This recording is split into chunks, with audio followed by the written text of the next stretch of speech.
So yeah, um, how's it going today? Yeah, it's going pretty well. I've had a productive day, so I'm pretty glad about that. Okay, doing accounting stuff. Yeah, I was just continuing a second class, online class about it's called Principles of Management. So yeah, just What learning kind of about principles are you that learning? stuff. I think maybe like it kind of covers like leadership styles and kind of theories behind motivation and things like that, along with yeah, a lot of it is just kind of yeah, it involves like a lot of like psychological concepts and Hmm. things like about just Like what? about people pretty much. Uh Motivation. yeah, motivation theories and um then it crosses into uh like multicultural stuff that like a business wanting to expand might have to consider. So like Mm, differences in like the makes leadership sense. styles. I Hmm. like what because like what works in one region for leadership wouldn't work well in another Yeah. one. Uh, yeah, just things like that. Hmm. So yeah, we were talking about the quote attributed to Blaise Pascal, the mathematician, philosopher, French. Well, the sort of, I guess, paraphrase of his there is a God-shaped hole in every human heart. So, what are your thoughts on that? Well, my first thoughts was that it's saying that every person kind of has an inherent kind of yearning, I think, for something greater, uh, or to be part of something greater. Yeah, I read this in the Jonathan Haidt book and the anxious generation, and this is the chapter on spirituality, chapter 8, and he's talking about how social media kind of gets us to be hyper focused on Mhm, ourselves, on our image, and how spirituality is kind of the opposite of that, gets us to feel a part of something greater, mhm, dissolution of self, in some special experiences, mhm, and anyway, less self-conscious and less preoccupied with yourself, with your mhm, image. Yeah, definitely differently oriented. mhm. And, like instead of our image, we are created in God's image, or something. Mm. Yeah, and that's a specifically kind of Bible teaching. Mhm, What do you think that means? mhm.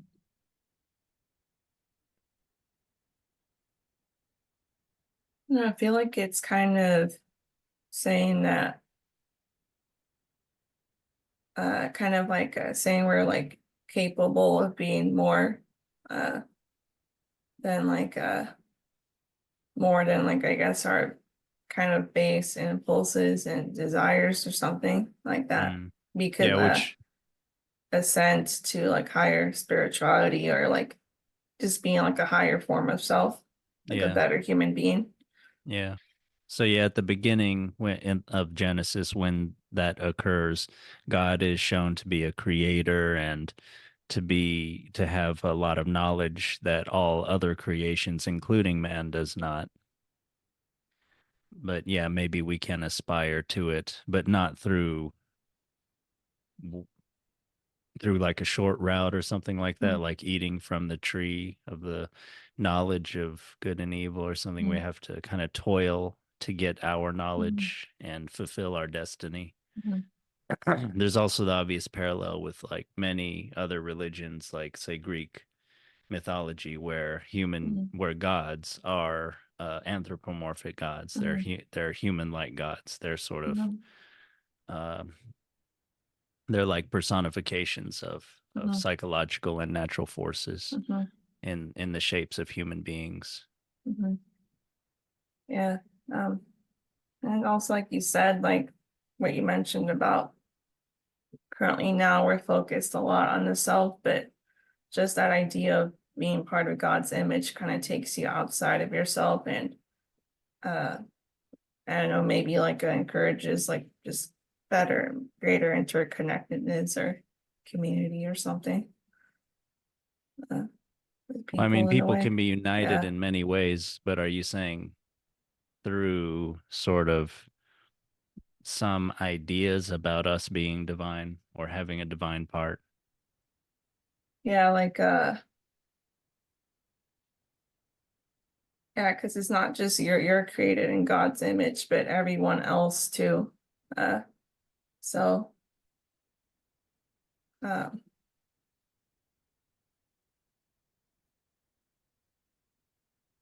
yeah, I don't know, but I just had this kind of idea that it's kind of taking the focus away from yourself, like outside.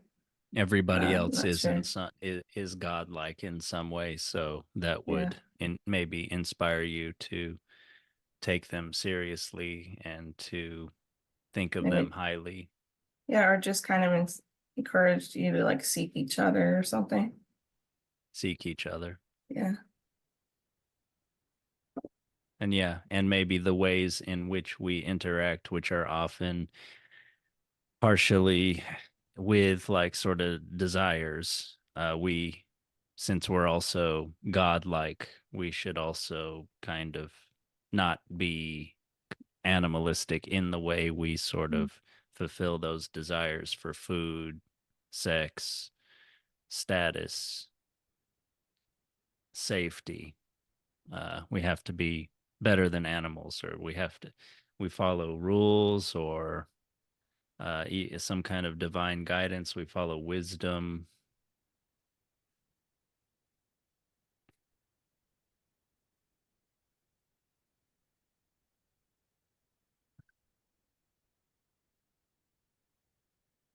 But God shaped whole seems to suggest, yeah, a yearning or for people who don't have something like a divine presence in their life, maybe that would could be used to explain why they maybe they have this need and they're not fulfilling it. So this is maybe why they feel empty or feel a lack in their lives.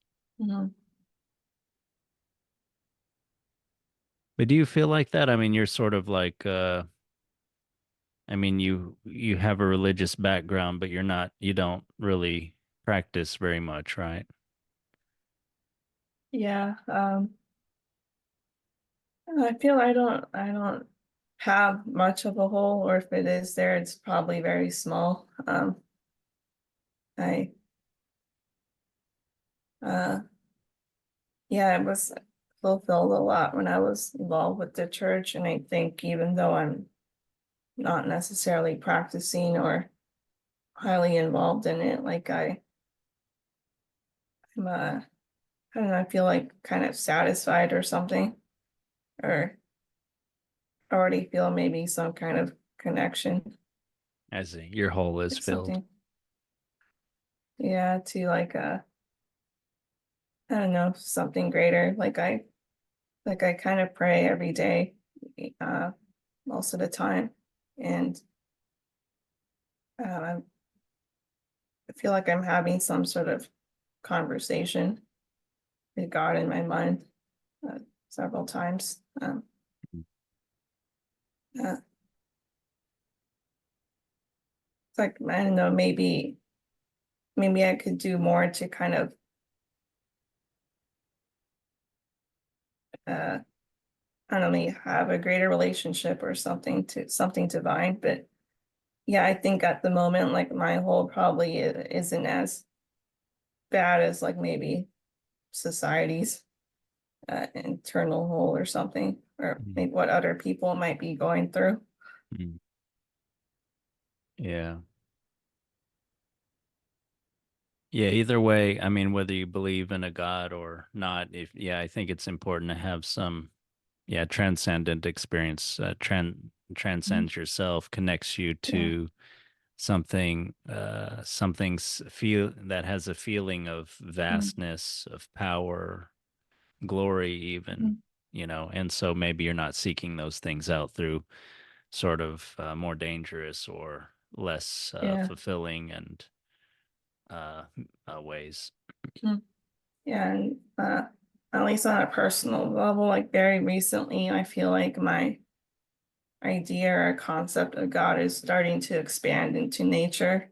Uh, so yeah, I think there's uh something going on there at the moment too.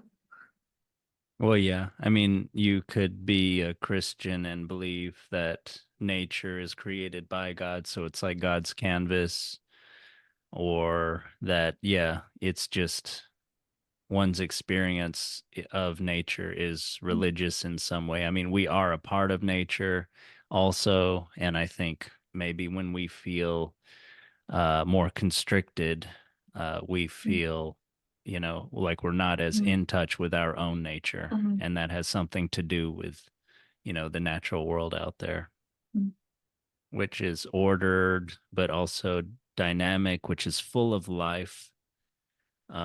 In that same chapter that I mentioned from the hate book, he says the famous biologist E.O. Wilson said that humans are biophilic, that we're attracted to life. And I think that's very true. I don't know all of what he meant by that, but I thought the same of myself, that and and and people in general, yeah, we're attracted to life. We want to be around life. We want to feel alive. We want to be with people who seem alive, who are, lively, flowing, not depressed, um, dynamic, natural, genuine, you know. mm. There's something, and yeah, yeah. I don't want to get ahead though, talk about personal growth, but what do you think about that? Mm.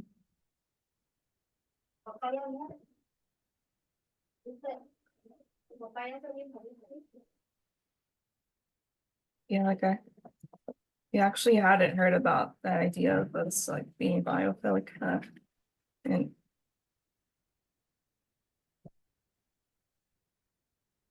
yeah, so to say it makes sense. Yeah. I mean, I think even on a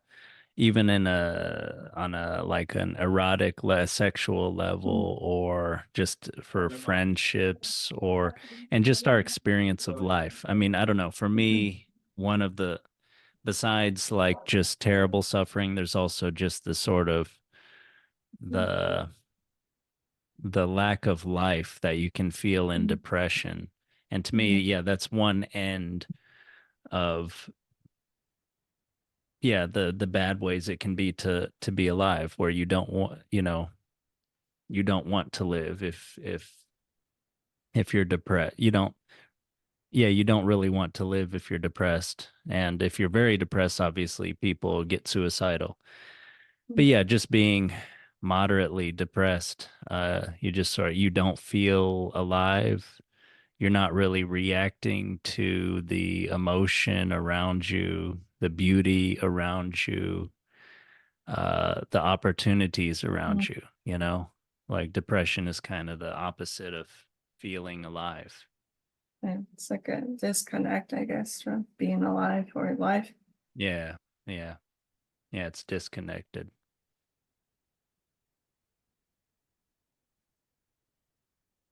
It's interesting. Depression used to be called melancholia, and that I think had a technical meaning in the ancient world in their medical way of thinking, in that you were characterized by black bile. But melancholia was a little bit different, I think, at least way back when, like in the ancient times. I just read about this a little bit. I don't know that much about it, but um, I believe, yeah, it was associated with actually having potential, um, which kind of makes sense to me. It's like this waiting period before something dramatic is going to happen, and where you'll need to marshal all your resources, so the body is kind of like resting. But in a broader way, yeah, melancholic people are said to sort of be more unstable in temperament, but to have more gifts in like human realms of endeavor, like politics, art, uh, writers, things like that. But that's different than a depression, which is just sort of, yeah, colorless. But I wonder if there's some sort of interesting distinction there, or in the way that we think of life, or even in how human beings are. And maybe if that's partially because of how we think of human life. Maybe that has something to do with the scientific revolution, or separating mind from body, or mind from matter, or something like that. Though maybe there's something disabling in the way we think about human psychology. Mm. Maybe we think about ourselves more and more and like we're robots or something, like we're Mm. in terms of productivity.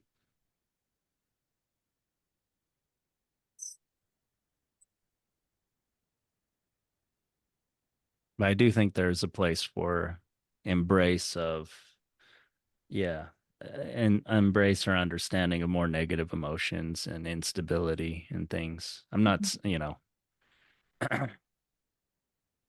obviously that can be taken too far in a stupid way or something, but I just mean in terms of, yeah, human potential, human growth. But do you have any thoughts on this? Mhm.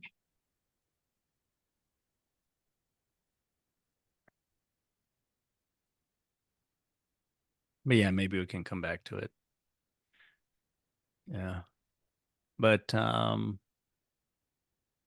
yeah. So, I mean, if we're biophilic, we're attracted to life. We're attracted to, are we attracted to growth? Are we attracted to things that are growing? Do we want to be around things that are growing? And is spiritual growth part of that? I don't know if as a general, but I'm kind of remembering a study they did where some people in the lab or office, like it used to be that the building was closed with like no windows or anything around it. And Mm, then an architect redesigned it so that there would be large windows letting light in, and the mm, place would have plants and kind of more nature around it. And mm, once that change happened, like productivity went better, like people were feeling better in that building, and it was just a overall boost to the company. So I don't know, I'd say maybe with that example, like kind of small example, maybe kind of points to yes, that just being around, like for example, in this example, like growing plants and just kind of nature. Uh, maybe it's something people need and really want in their lives. yeah, for sure. Yeah.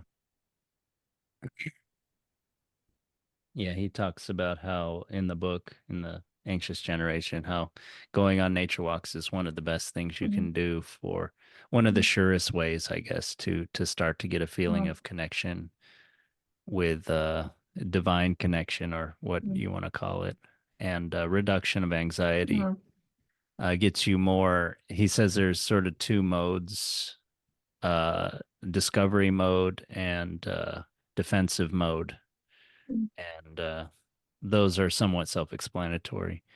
And um, in a lot of young people are anxious now. He teaches a lot of Gen Z people who Mhm. have anxiety, and yeah, he says doing the nature walks helps to reduce anxiety a lot and give Mhm. people feelings of well-being. Mhm. It's one of the best ways.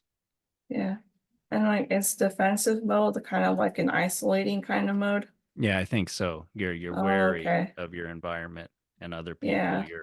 You're more constricted in your way of interpreting what other people are about. Oh, okay. And I could see how our habits now are very defensive, our lifestyle habits, just being Yeah, indoors more, being on the internet more, playing that's games, right. which And Gen then Z being on does a lot. yeah, and then being on social media, there's a lot of defensiveness, a lot of attacking, you know. Mm. Yeah, and I think social media kind of emphasizes the dangers of the outside a lot. Yeah. So then people are maybe more scared to come out. Yeah. Yeah. Yeah. Yeah. It seems like I see on Netflix there's tons of true crime, and I feel like watching too much of that can get you really can get you more, Yeah. defensive, even to the point of paranoia.